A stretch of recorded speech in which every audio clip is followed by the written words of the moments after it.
Imperative because Sheesh, whenever they are turning on all cylinders, they look like they're one of the fastest teams in the MDI. However, with there being so much room for error and so much room for mistakes, that favors the team that is slightly worse seeded. You have something to say on that one, Dratnos? It looks like you're pondering. Yeah, I mean, I kind of buy the Tettles argument. It's like, you know, you if you're going to have a Fiesta key anyways, you want to be the team that's just used to that environment, right? And not the team. Okay, continue on. All right. Elaborate. Tell me more. Right? It's, you know, it's your natural habitat, right? So when there are affixes that are that hostile, right, you're ready for them. You know, you've been in those keys. You've seen all the different ways things can go wrong, and you're ready to adapt, whereas the other team may not, you know, it may be more out of their comfort zone. Will Soniqs get pulled with a boss? Is that something that can happen in this dungeon? We'll see if they can find a way. Who knows? You know, we've seen a number of times Soniqs has been pulling together would-be wipes or big problems with pulls and making sure that they at least get the completion for it. So they've been through that environment, like you said, and now they got to prove it against one of the top teams in the group right now as Sheesh and Soniqs Imperative square off here in Spires. All right, Sai. And now we have a Sheesh and Soniqs actually doing a very similar pull. You do see both of the tanks lining a bunch of these mobs into a ring of frost, trying to get everything grouped up as quickly as possible. Once the mobs do get stacked, you have a lot of this damage from the Windwalker monks on both sides. For Sheesh and Soniqs Imperative, they do also have the fire mages, which are pumping out insane amounts of damage with their combustion as well. The biggest difference in the comp here is that Soniqs Imperative running that sub-rogue, we've seen that very frequently for them, where off the side of Sheesh, we see them running that Shadow Priest. Yeah, absolutely. I mean, I'm just looking at those damage meters myself, just kind of trying to make sense of it all. We didn't really see the Windwalkers manage to get started at all. Daza managed to, you know, get up there a little bit, get some priority damage going on with that sub-rogue, but they're now still having a few issues with finishing off this pack. It comes down to what you said. Sanguine in this dungeon is a very interesting one because a lot of these mobs like to stop and stand still and just, you know, take in the scenery. It's such a beautiful dungeon. They like to stand in that Sanguine and take their time. But we're now going to see Sheesh. They're opting for a pull that we saw them do yesterday. They're going to pull in Arcalath, the Tormented boss. Oh, just managing to get the kick there. Nezro, very nicely done.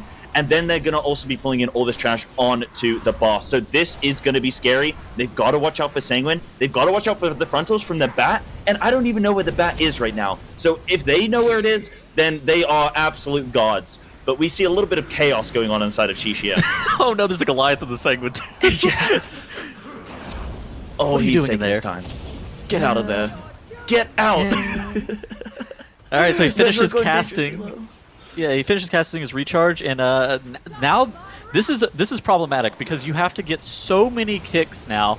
An Incinerator Arcaleth still alive, pulsing on the whole entire party. Thanner just doesn't have wings available anymore, just trying his absolute hardest to keep everybody alive. Incinerator being focused down, and now the Goliath is going back into another recharge phase. Now Thanner gets a little bit of reprieve, where Andy's going to be the person who's taking the most damage. And Thanner's able to get everybody topped back up, and that was really scary for Sheesh. Yeah, Sheesh have managed to stabilize a little bit. Soniqs Imperative, they had a couple little issues. Daza went down there. A couple group members getting very, very low here. Are they going to be able to save? No, they've had deaths. They're going to wipe. That's going to be a full wipe. Oh, no. Can they at least finish? No. I was going to say, can they at least finish off Arcalath? But no, they're going to have to fully reset there. Not a great start to that pull, but it just goes to show how dangerous that is. It's such a difficult pull to do. I think it's a little bit kind of suicidal to even attempt it. I mean, Sheesh have been able to pull it off twice here, but I think that's just as a testament to how capable they can be when, like we said, when they're on, they are on. And Soniqs Imperative, I mean, I respect that pull. They almost had it, but now it's about that recovery, right? Can they recover from it? We know they're capable of it. We've seen them go through rougher times before. They just need to get back into this and just clean it up. She still has this Goliath running at them. Just probably 2 minutes after they pulled that pack, that Goliath is still just sitting there because of the amount of Sanguine healing that it had. On top of that, it starts to get spread from the remainder of the mobs that they want to be hitting because they want to just be focusing down the boss. And now you see the Goliath doing another recharge, probably the 4th or 5th recharge that we've seen from that Goliath, just off to the side. They've just decided that, we'll just kick it whenever we are able to. And Sheesh is going to be downing the first boss here momentarily. Soniqs Imperative playing a lot more slow after their major blunder because they no longer have things like that Ashen Hollow. They no longer have things like their Bloodlust available. Lacking major offensive CDs is incredibly problematic from them. Yeah, absolutely. I mean, and that's what happens when you do have a wipe, or if you have a pull go poorly, your cooldowns kind of get desynced a little bit, and then you don't have available what you normally would have available. So this boss Kintara is going to take a little bit longer now for Soniqs to deal with, and that could affect their cooldowns for the rest of their run and just kind of desync them a little bit. So we'll have to see how they can recover and how they might potentially change some of their pulls based on that. But I wanted to mention on Sheesh, I think they were keeping that Goliath alive so that they can farm additional interrupt counters for the end of dungeon stats. So they can be like, yeah, we had 60 interrupts each, you know? I think that's what the game plan was. What do you think? Sai with a really weird tinfoil hat theory. Don't really know what he's talking about, but I'm going to pretend like I do. No, I think... Yeah, Sai, great analysis. Now Sheesh are making their way across the Angel. Pulling, they're probably going to do a double Goliath pack with this Praetor and the Patrol. Ooh, yeah, the Patrol is everything. This Patrol is in a really good spot for them as well. And it's going to allow them to get all of these mobs grouped up almost immediately. That Praetor is stuck off to the side, but Andy's lining it. Everybody's going to be lining all of the mobs in. There have been kicks assigned to these two Goliaths. Yesterday, whenever we saw them in Spires of Ascension, these Praetors, and there was a lot of Sanguine issues just with how the Ether Diver's HP works. The Stealth Claws also got obliterated. The Goliaths then bathed in Sanguine. Then a Praetor dashed back into Sanguine. And so if Sheesh is able to overcome those Sanguine-related incidents... Oh, look at that Goliath at 10% HP just bathing in the Sanguine. But, woo, they get through the shield. This is looking a lot better than it did yesterday for Sheesh. It is, and on the side of Soniqs Imperative, they did have Glick go down, so they are going to have to reset the boss, Kintara, and go again on this one. They do have, they've got some cooldowns available, so like at least they've got kind of some things working for him here to go again, but yeah, that's a difficult one there now for Soniqs Imperative. They didn't have a battle res available, so they are going to just have to go again, and we'll just hopefully see them dispatching of Kintara soon enough in this Spires here, but yeah, Sheesh's pull on that trash pack is really nice to see. What they actually do is they have all of their cooldowns available after Kintara, but they have Nezro just use a Storm Earth and Fire to deal with that, you know, the pack of like those roaming dogs. I'm just going to call them dogs because every mob in the game seems Spike to claws. be a dog. Yeah, they do that like 6 mob pack plus the Praetor, and they do it all together with just a Storm Earth and Fire to carry the damage. And then they have every single cooldown available from the DPS to deal with the pack that you just saw them do. So they are doing this textbook like they did yesterday. They've got decently good patrol timings here for the side of Sheesh with these mobs, and they're probably just going to look to commit the spear here as they did yesterday and just burn everything down with Ashen, and then what available cooldowns they do have, Wildy there, Pop, and the Combust and whatnot. So they are going to just have to deal with the Sanguine here on this one, and probably just look for Nezro to do another beautiful knock. He does manage to get a decent ring apiece, and now the mobs are going to be able to move around a bit. Oh, lovely Not bad. jumps. They also do a thing where they burn the Sigil of Chains really early to get the mobs off of all of the Goliath, because the Goliath can't get gripped by Sigil of Chains. So by separating those Ether Divers and those small HP mobs from them, then they were able to use that Ring of Peace like you determined after the fact to be able to get just the remaining mobs away from one another, which I think is an absolutely phenomenal decision. And so now Sheesh, because they're not killing off that squad leader Praetor Patrol, they've decided that they just want to jump all the way across. Thanor's sitting there giggling about the leap. Laughing about the time that's wasted by having to sit there. Andy floating in the air for a little bit longer than necessary. Ooh, somebody's pulling the trash for them, and so now they're going not to be having Andy do it this off. time. Yeah, Wildy. Wildy's going to be ice blocking. This is where you meet your That's an unfortunate commit of the ice block. Yeah. Healers hate him. He burns his ice block instead of on the bleed. He burns it on. Probably something from the trash, hopefully. Maybe a bleed from the trash or something. That's okay. It went on splat, so that's fine. That was it. Calculated group decision there from Wildly. But yeah, they're going to be dealing with Ventinax here pretty comfortably. They're not pulling any trash into it. They're not really going to have anything to worry about apart from just the boss mechanics themselves, which ultimately is just dodge that little ball firing at your face, and just deal with the bleed comfortably if you can. And some of them are dwarves, I believe, so they can use their racial, the dwarf racial, to clear that bleed. And I mean, I think can you Kyrian pop that if you're Kyrian? I don't know if any of them are. I'd have to double check now, but their tank is. You can Kyrian pop that, yes. Ah, okay. Yes, there you go. So, but what I mean, Sheesh now after this pull, when they do go across the bridge, what are you expecting from them? We saw them skip the Hellion last time, I believe, and just go into that big trash back. Do you think they're going to attempt it again? Well, they don't need to is the thing, right? So yeah, at this point, they know that they are very far in the lead. They could. There is about a 2 to 2.5 minute delay from the stream to like in real time, and they can very clearly tell that they are multiple minutes ahead. Something in the range of 4.5, which that is a very steep hurdle to overcome if you're on the Soniqs Imperative bandwagon. As to your question, whether or not they should do it, I think that they just go for it because it's what they practice. A lot of the times there are strategies that, like, they need those mobs, right, is the biggest thing. They have to kill them one way or the other. And by committing all of their CDs in the way that they have already done in practice, it's something that's already familiar to them. And sure, they may be able to pull it off one pack at a time, but those mobs are not mobs that are typically pulled at all, like the Hellion and stuff, and the Justicars that are over in that area are absolutely brutal. And so I think it's one of those things that pulling bigger is actually a lot safer because you're able to commit every offensive cooldown because of the value of it.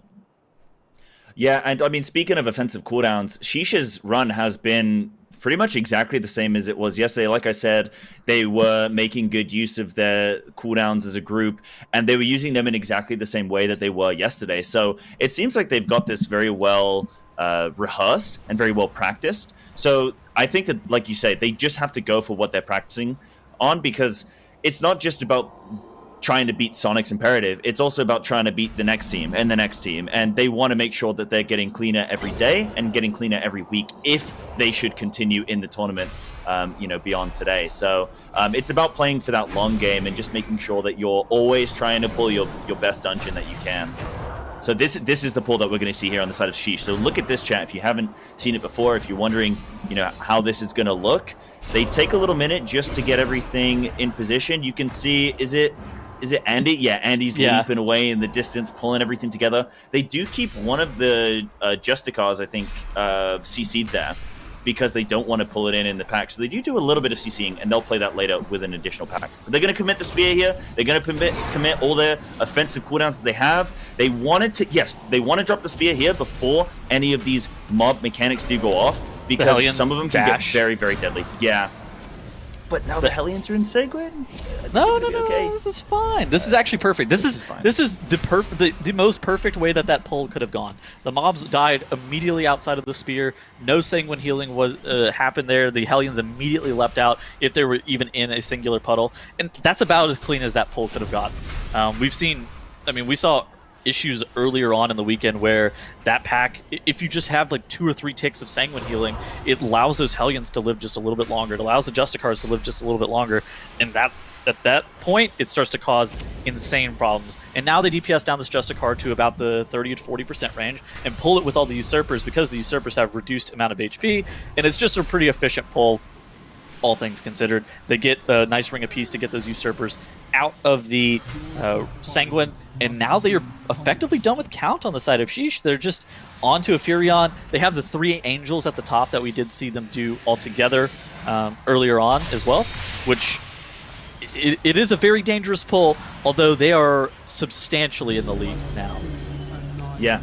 But I mean, even though they're in the lead, I still love seeing Soniqs Imperative and what they're doing and how they managed to try to recover. They haven't let the issues that they had on Kintara damage the rest of their run. I guess from a, just a mental standpoint, they've managed to just do a very large pull, similar to what Sheesh did, and they executed it very comfortably. So it's really nice to see that Soniqs Imperative are, you know, this is a redeeming quality, right? It's how do you deal with the issues when you do have them? How do you deal with getting back, you know, on your feet after mistakes do occur? And this is just perfect from them. You don't want to see teams tilt. You don't want to see them, you know, start to give up and lose faith.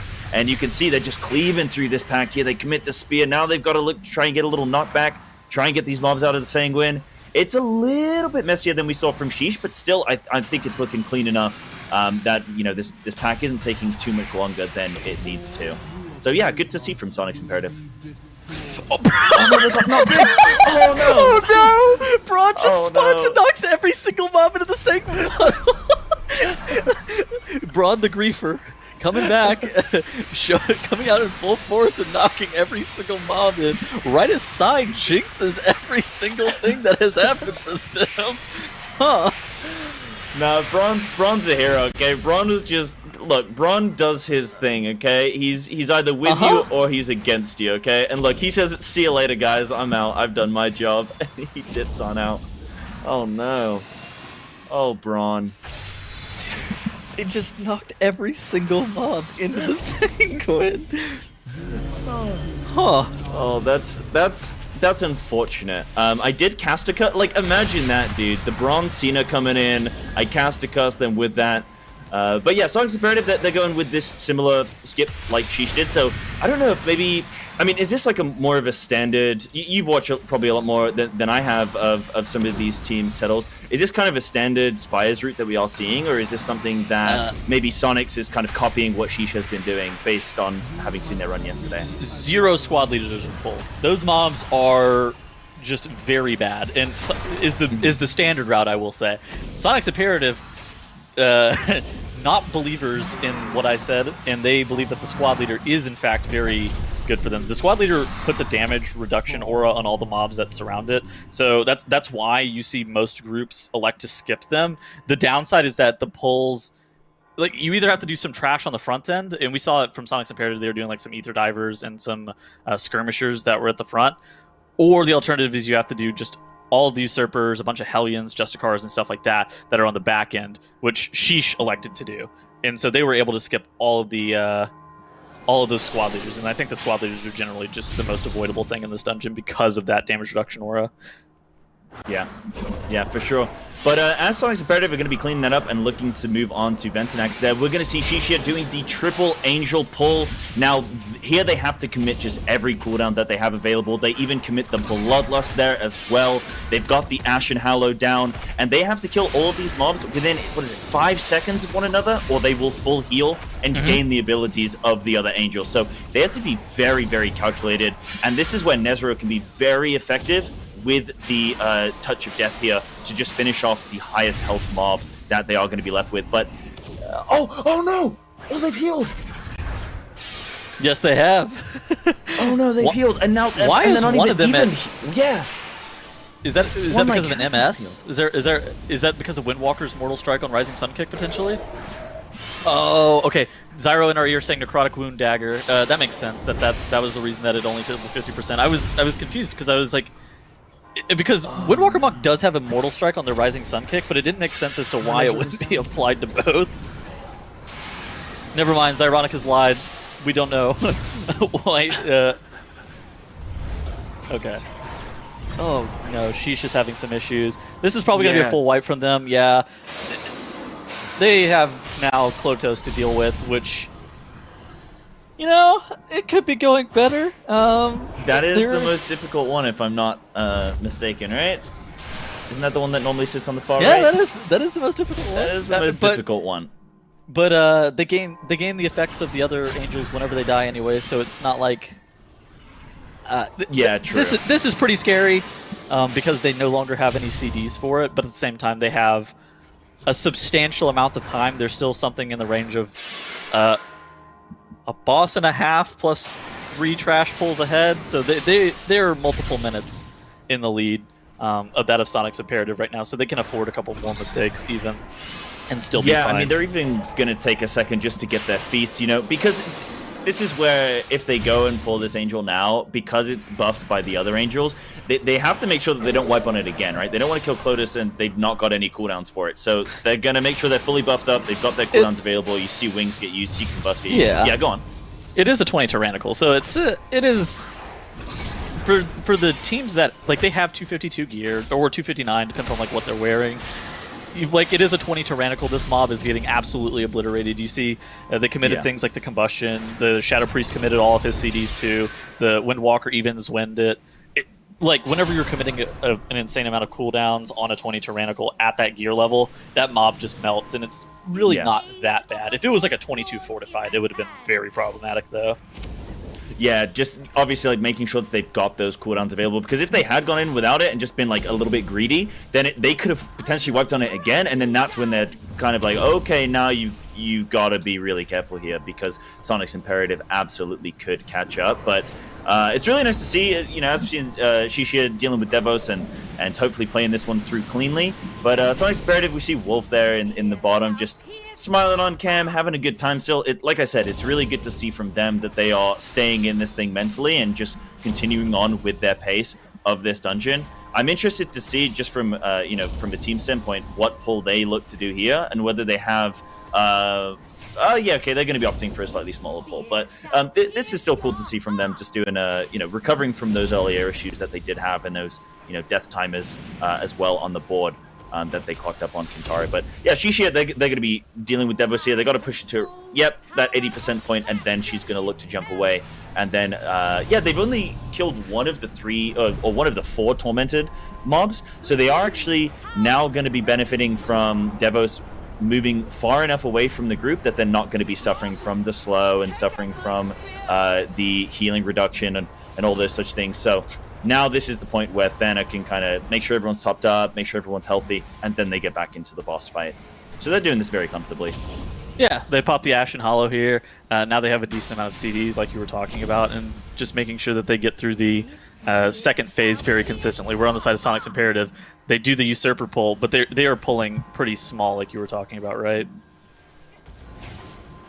Yeah, for sure. But I mean, at that point, like I don't know if they're playing to their game plan or if they're just going a little bit safer now and just hoping that she's kind of. I'll go on. Do you think this is their game plan? I don't mean to interrupt, but do you think that's their game plan, side? What, to pull smaller in this area? I just meant the run.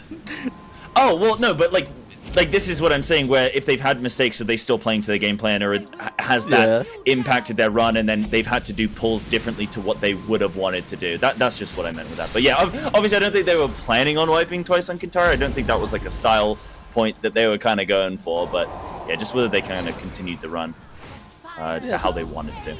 It's a casual flex. You know what's funny? They're still going to time this key. Like, Soniqs Imperative would time this key even with the massive mistakes that happened at the very beginning, which it's a testament to how much time they have put into these dungeons, right? Even while having just catastrophic errors. This is probably still like, is this a 3 chest? I think this is definitely still a 2 chest. I don't think it's a 3 chest because of the timer, but even still, Sheeesh now getting the arrow down on Devos, dropping sub 15% HP, and this one seems almost as good as over. Yeah, absolutely. And I mean, I think that's just a testament to the players. And like, sometimes you can see teams making mistakes, and sometimes you can be like, oh, how did they stand in that mechanic? That's silly. And then it's like, actually, no, they are still all really, really, really good players. And then sometimes you just make a little mistake, or things kind of just don't go exactly as planned. But that's going to be it. Sheeesh killing Devos there, and they're going to be taking this first game between themselves and Soniqs Imperative. Very well played. That's right, Sheeesh taking that victory there, and Soniqs Imperative just not able to get themselves out of that funk from the very beginning, and that's something that we saw literally just yesterday as well, Dratnos, in that Halls of Atonement. I mean, there's some very high risk pulls that people are trying to be able to put together, and then when you sort of get desynced and you start having all these problems early on, that's where things just start going south. Yeah, and the MDI in particular, it's a heavily choreographed plan that you have for each dungeon, and so often if step 1 is messed up, steps 2+ are also all messed up. It's like if you take a random domino out of a chain, then just the whole chain no longer works, right? It affects all the ones afterwards too. You're right there, Tettles? No. It's a good analogy, Tettles. Yeah, I liked it. That was good. Do you call it a chain of dominoes, though? Yeah, but they made sense. I mean, I'm picking up what you're putting down here, but I thought they'd have like a specific order as to what they would be. But hey, you know what, Dranos, while I got you here, why don't we go over some of those wipes? What was going on with Soniqs Imperative early on here? Yeah, so I just want to highlight the intense difficulty of that Sanguine mechanic in a dungeon like Spires in particular. So many casters, so many mobs that love to just stand still, and some of them are even CC immune while doing so. So compare stuff like the Sheesh kiting there, beautiful movement of everything as it's dying, usage of stuff like Ring of Peace only when it needs to be, versus on the side of Soniqs Imperative. See how far down they've had to go? They've had to run really, really far away as they keep doing this, and then it's movement that starts after something dies, rather than movement that is happening as things are dying, that just causes those extra ticks of healing. Here's an Inferno cast, actually the second Inferno cast that was let off here. The first they were able to survive, the second not as much, ending up causing their first and most fatal wipe on the first boss here. And once this had happened, they were minutes behind for the remainder of the dungeon.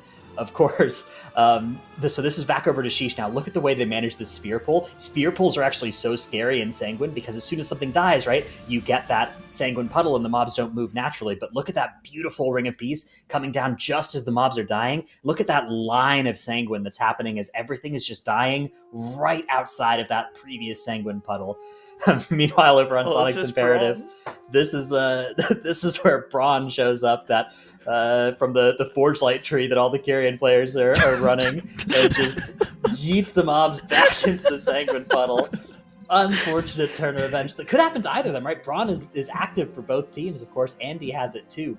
Here was the biggest disaster for Sheesh, right? One of those mobs dies, and they don't have the other two low enough that they can be killed. If one was too high, it could have been Touch of Death, but two of them were high, and that ended up causing the full heal. They were able to adapt to that. They killed off one of them, wiped, and killed off the third one. But if that hadn't happened, we were actually looking at like a 20-minute run from Sheesh, which is competitive with the fastest teams in this tournament. So definitely a good showing from them.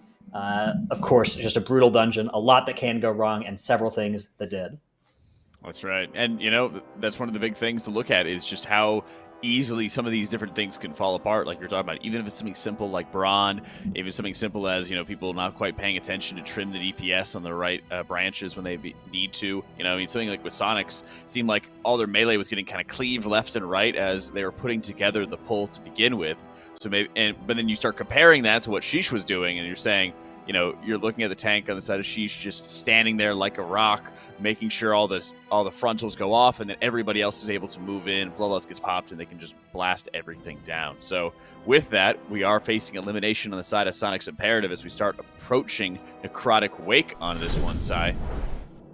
Yeah, but I mean, this is going to be an interesting one. So it's a 22 key. We've got to deal with that bolstering as well, which can be very nasty in dungeons if you're not careful with how you pull your mobs. A lot of people think that you can't pull big with bolstering. That's not true. You just can't chain. So you have to be very careful with how you do set up for your pulls. That's the most critical bit, I would say. And then trying to even out that damage and make sure you're hitting everything evenly so you don't get too many bolstering stacks. But we did see Sheesh, I believe, I think I was having audio issues at the time, so Dratnos, the King Carry, managed to get us through it. But I think Sheesh had a couple of issues in there. No, he's the King Carry. And Sheesh are having issues with the Necrotic Wake where they were ahead of team name, but then they had some problems, and then they ended up losing that match. So this is going to be, I think, potentially Sheesh's game to lose here. If they do have those similar problems and they aren't able to overcome them like happened earlier, then could be some problems for Sheesh. I think this is kind of similar to the Spires of Ascension, where the dungeon, it just lends itself to having so many issues. If you just make one minor mistake, then it's there to ruin you for the remainder of the key. Where it was like Soniqs Imperative had an issue on the first boss, and then they were perpetually something like 6 or 7 minutes behind, and you're like, oh no. And yeah. I think that Necrotic Wake, if you wipe to Blightbone or bolster him or something like that, and you wipe to the first boss, or you lose like a spear or something tragic, oh yeah, you're just a casual 5 minutes behind where you intended on being. Oh, would Yeah, you the know nice- about missing some spears or something, Tettles? It's not me. I don't pick up weapons. I'm a moon kid. You're just telling me about the runner that says spear got It missed the wasn't other me. day. Huh. I Yeah? didn't have it. We'll check the VOD later. Sorry, go ahead, Drenos. I was just going to say, the nice thing about Necrotic Wake is that no matter how bad the first boss room is for you, the Necropolis for the other team can always be worse. So you gotta keep in it until then, because that is a extremely lethal part of the dungeon, and they might just throw it right back to you.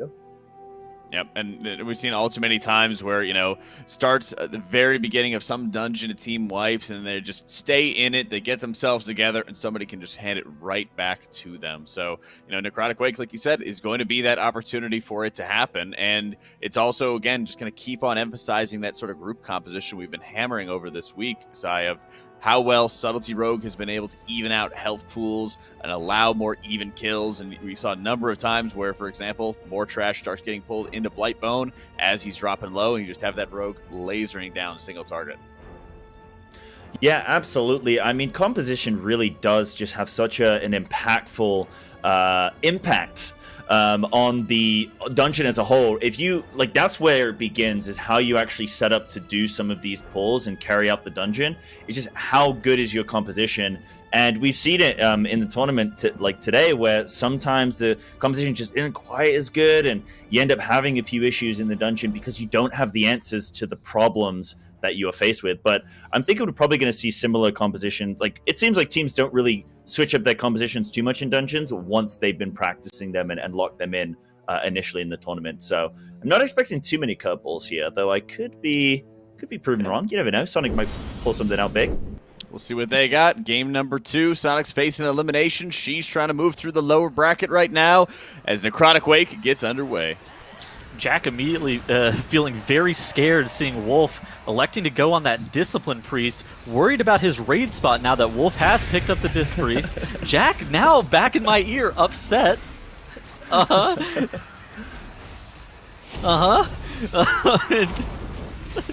playing Disc. Sheesh doing great job killing off the back, downing Incinerator Arcoleth relatively quickly as well, collecting that anima power. It's a nice first DPS power. For Sonics Imperative going a little bit smaller, but they also have Incinerator Arcoleth as well. They're going to get a substantially less amount of count though, Sai. Yeah, absolutely. I mean, I was just looking there for a second at Wildy as well, opting for the Fire Mage instead of the Frost Mage, because apart from that, I'm pretty sure these comps, unless I'm missing something, that are exactly the same, apart from that, just that difference between the Frost and the Fire Mage. And Wildy absolutely blew up that pack, showing Arcoleth that maybe he is the only Fire Mage in this dungeon. But now Sonic's Imperative, couple issues there. They do have a death, but that's okay because it's right at the beginning of the dungeon. They aren't going to lose too much time on that. But they had a second death, which I must have missed, and a third death. Kilosh there, just once you go down and once you die, sometimes you just end up just getting pummeled, again and again, and you don't actually get a chance to stabilize. So I think that's just what happened to Kilosh there. Yeah, it's also that they had double Corpse Harvester there, and you don't really have enough kicks to make sure that all of the stuff that you need to stop happens. And in addition to that, the Corpse Harvesters were trapped out in the middle of that fire puddle, and so they weren't able to really deal with that effectively. Blightbone on the side of Sheesh has already been engaged. They late pulled a bunch of these trash that sits on top of that landing into the boss to make sure that it doesn't get bolstered up. Where Sonic's Imperative dealing with a boss of their own inside that very bolstered Corpse Harvester.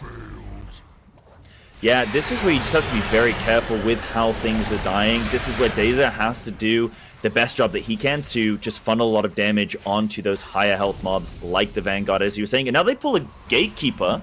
Is this an intentional pull? Because I feel like the Gatekeepers are not often pulled purposely because they are so deadly. Yeah, so that was, I'm guessing, not a purposeful pull there on the Gatekeeper. But the thing is, luckily, okay, Sonic's Imperative, they got a few deaths on the board, but luckily these are all early on in the dungeon, so they're not losing tons and tons of time. And like Dratno said, they just have to in their heads go, okay, haven't had the best start, stick with it, and let's hope that Sheesh have a bad Necropolis. As Dratno said, it can always go worse for the other team. So Sonic's Imperative now just got to continue playing it up. But Wolves there didn't manage to get any mana back before they pulled this trash pack. So that's this could be an issue here. Yeah, and the Sheesh believers are already out in force, spamming the cold face to show their support for Sheesh, where Soniqs Imperative, again, have re-engaged that trash pack that's off to the side, that Vanguard double Corpse Harvester pull. That pull was very popular last season because of how the 20% Prideful lineup happened with that, but on a bolstering setting, you saw Sheesh do just 20-some-odd% of their trash with the first pull, where Soniqs Imperative is breaking it up into 2 and potentially even 3 pulls, which is costing them an insane amount of time. You know what I'm wondering is how much time Soniqs Imperative have had to put towards a Necrotic Wake, because they have played quite a few series here, and I think this is the first time that they've actually had to play a Necrotic Wake. So, you know, when you just balance up all the dungeons that you have to practice and try and execute perfectly, and this is the first time that you're playing this dungeon, I mean, depending on the path that they would predicting themselves to follow in this tournament, they might have just said, oh, we're not going to see a Necrotic Wake for a while, so let's cross that bridge when we come to it. Whereas on the side of Sheesh, they've already had to play this dungeon a couple times now, and you can see that they are looking very strong here in this massive pull that they're going to be going for. The Monstrosity needs to get focused down. This is where Splat's single target funnel is going to be very, very important here. And that Monstrosity, I think, is dying quicker than anything else in this trash pack. Oh my gosh. That is a very... Hold on, he's getting bolstered. Oh, the Shatter's going to go He's up. very large. Oh, okay. Never mind. Everything's fine. The Shatter didn't end up killing the tank. This is okay. Maybe there was a parry or something. Sheesh was able to pull off that pack and made it look really easy, even though it is bolstering on that. So one of the big things, too, is that they were able to grab the Goliath right before that, and so they just used the Goliath's damage as... And that's when you see everybody over 40k DPS, except for Thanner there on that Disc Priest. And it's... Those Goliaths are very powerful, right? Yeah, absolutely, because it's the damage, it's the healing. Thanner that can even just be DPSing, which is always nice when you're on that Disc Priest trying to up those numbers when you've got to compete against those pesky Venthia Paladins. It's always nice when you can have those opportunities to just be pressing your buttons for damage reasons. So yeah, I mean, that definitely helps with the pull, and obviously that's a lot of even pulsing damage, so it helps kill things evenly, which works really nicely with the bolstering there. So now they're doing this cute little pull on the side of Sheesh where they do Varith, they get him kind of low on health, and then they throw the spear through him and into a Moth to kind of just get 2 birds with 1 stone, or if you're Dratnos, 2 dominoes with 1 stone. I don't know, but they managed to do kind of the 2 of them together, which is good. I'm not entertaining your joke. A Marth is going down pretty quickly. They do have a Mage parried off to the side. If you don't know, and you are watching at home and looking for some nice tech for your weekly keys, those... Is Blightbone bolstered? No, yeah, Blightbone is bolstered. And, maybe a stack or 2. There's a tank. There's a healer death, and now the Windwalker is dead. Maybe Soniqs Imperative. They can still kill it though. I think they can still kill it. It's only got a couple percent. Oh, crunch! Getting absolutely chunked. Okay, please. We win this. Boss had 5 stacks apparently. So the raid boss has been defeated for Soniqs Imperative, and now they're able to progress through the dungeon. We're on the side of Sheesh. Their second boss is about to be down for them. Amarth going down here momentarily right before the last final harvest goes off. And now you see Nezrim flesh crafting while this little bit of RP that will take them up to the Necropolis occurs. And this is where it is go time for Sheesh. This is where, you know, they're in that last little section of the dungeon. They just have to just keep focused for that last little bit of this dungeon and just try and get through this Necropolis without any issues. And they, you know, unless things go dramatically wrong for them, I think they could be looking to take this game and this series because they've been having a very clean run. 0 deaths on the board. They've been doing some very, very highly executed trash pulls, some really good bolstering management. We saw Soniqs Imperative having a few little issues there. They did manage to turn Blightbone into Fightbone, giving him a few little boss stacks, but now they seem to be comfortably getting back underway here. And, I mean, kudos to Soniqs Imperative for just kind of staying in this thing. Yeah, Soniqs Imperative have now engaged this next trash pack. I think that you were probably onto something whenever you were wondering how much practice they were legitimately able to put into Necrotic Wake. Necrotic Wake on Bolstering is also one of those dungeons that it can be a pretty big time sink for practice if you aren't prepared to put in a substantial amount of hours. And Soniqs Imperative look like they may have just forewent practicing some very technical strategies on that, and we're just going for like a more of like a weekly style run. And meanwhile, on the side of Sheesh, they're doing stuff that's incredibly technical. Like now they're grabbing this Loyal Creation into the Stitch work here, and they're going to be pulling that Fleshcrafter into Sagadon later, and they're also going to have that mind control for it to continue to advance the RP of the room, and that kind of stuff is also very important. Yeah, absolutely. I mean, you're picking up there on why the Disc Priest is just so important to this dungeon. It's so helpful in just allowing you to make use of that bolstering to actually work in your advantage here. So again, we were talking about composition before this match got underway, and composition is just so important with how you initiate these dungeons and just how you look to answer these problems and answer these questions. And yeah, they're definitely going to be looking to use it to their advantage on the side of Sheesh. And it shows as well that these players, these teams, are just so solid in their gameplay. They're so experienced in this, competitive scene because they're all such strong multi-classes. You do see normally the tanks and the healers are the strongest in terms of multi-classing of anyone. Normally DPS brains, they just have to only play maybe like one spec, maybe one class at a push. But when you find players that can play multiple things, and even switching between melee and ranged, I think is really difficult as well, even from a DPS standpoint. We see players like Mikkel who was able to do that. Normally a melee player, played some Warlock yesterday. So you can definitely see for some teams where they do have a lot of experience competitively, even in high-end rating or in some of these dungeon tournaments, where they're able to execute just how experienced they are on this game.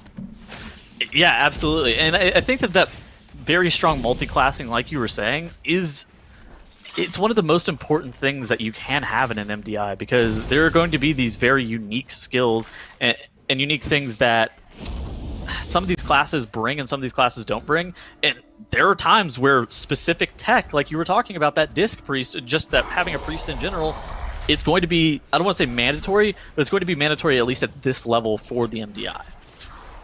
Yeah, it's going to be mandatory from a competitive standpoint. It's not like you need it to do the dungeon.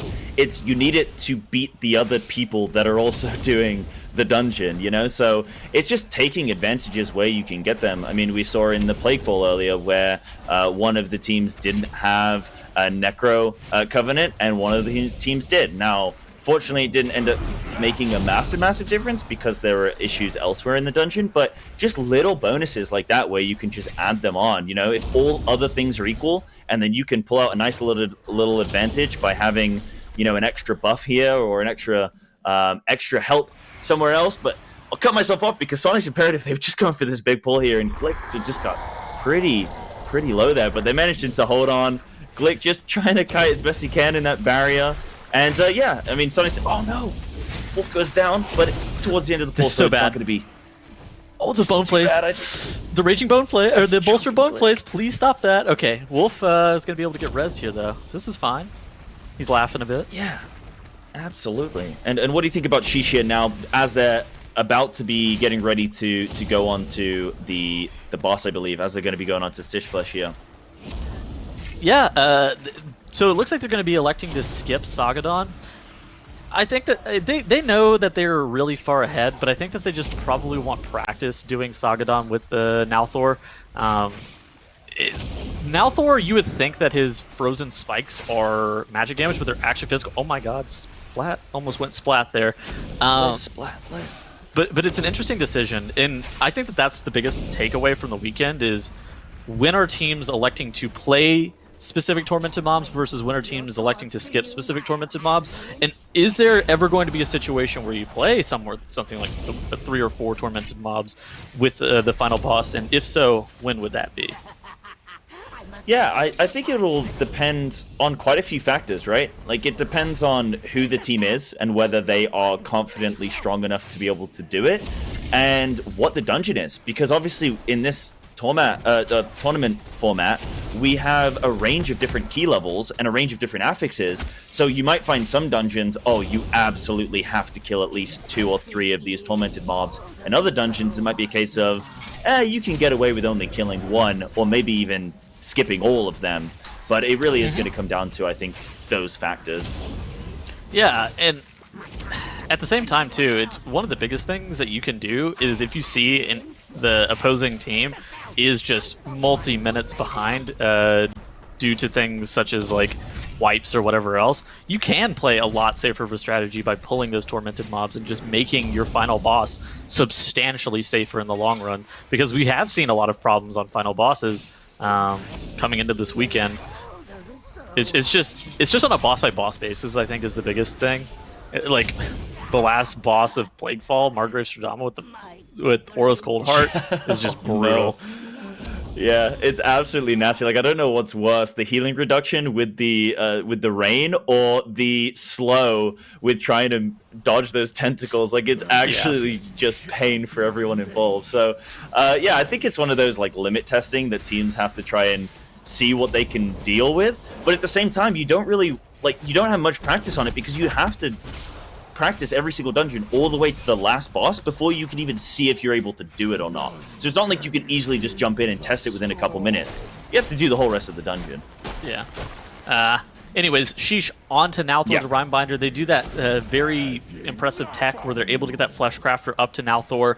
That helps you a lot because it will either, if the Fleshcrafter connects the cleaver, then it will almost immediately break off that shield from Nalthor, which can be problematic at higher levels. I would say that on this dungeon level, at these guys' gear level, even on a 22 fortified, it's not the worst possible thing. But whenever you have multiple people down, just the additional damage from that throw cleaver, it is a very substantial amount. Nezrum walking very slowly to get that Fleshcrafter in a good spot. He gets that shield broken on the rest of the party, which is really good for Sheesh. And Nalthor the Rhinebinder dipping below 25% HP. On the side of Soniqs Imperative, it's looking like it's too little too late. They are having a couple more problems, but it's almost over pretty much.